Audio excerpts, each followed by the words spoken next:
saya justru mempersoalkan. Karena problemnya tadi betul, landasan hukum diperlukan. Tapi pertanyaannya, apa landasan dari landasan hukum? Kan itu intinya tuh. Itu dalam bahasa Latin, qui custodiet ipsos custodes. Artinya who guards the guardian? Siapa yang akan mengawasi para pengawas? Itu juga berlaku di dalam perampasan aset tuh. Setelah dia dirampas, pembuktian bahwa setelah dirampas si perampas tidak menjadi kaya apa itu. Nah, ini soalnya bukan lagi soal hukum. Jadi hukum itu adalah rules, tetapi basis dari rules itu adalah values. Jadi ada pertentangan akhirnya antara rules dan values. Kan itu dasarnya kan.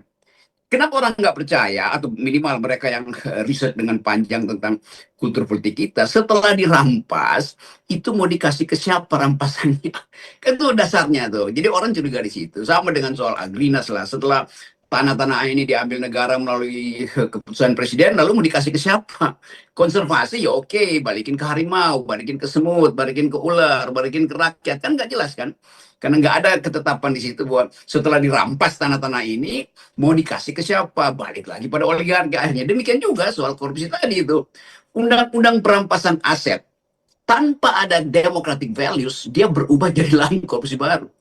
Democratic values tanpa ada civilian values nggak ada gunanya juga tuh. Jadi ini satu paket berpikir, kita beresin dulu democratic institution kita, di dalamnya mesti ada check and balances yang kuat, kita supply civilian value, supaya orang tahu bahwa negara ini mesti diatur berdasarkan prinsip-prinsip civilian. Kalau prinsip-prinsip non-civilian, ya tadi, korupsi itu kan basisnya karena surplus kekuasaan, atau dengan kata lain karena defisit civilian values. Jadi kita mesti pastikan bahwa undang-undang itu hanya efektif kalau didukung di dalam ekologi atau ekosistem yang basisnya demokrasi plus civilian value yang aktif. Itu aja.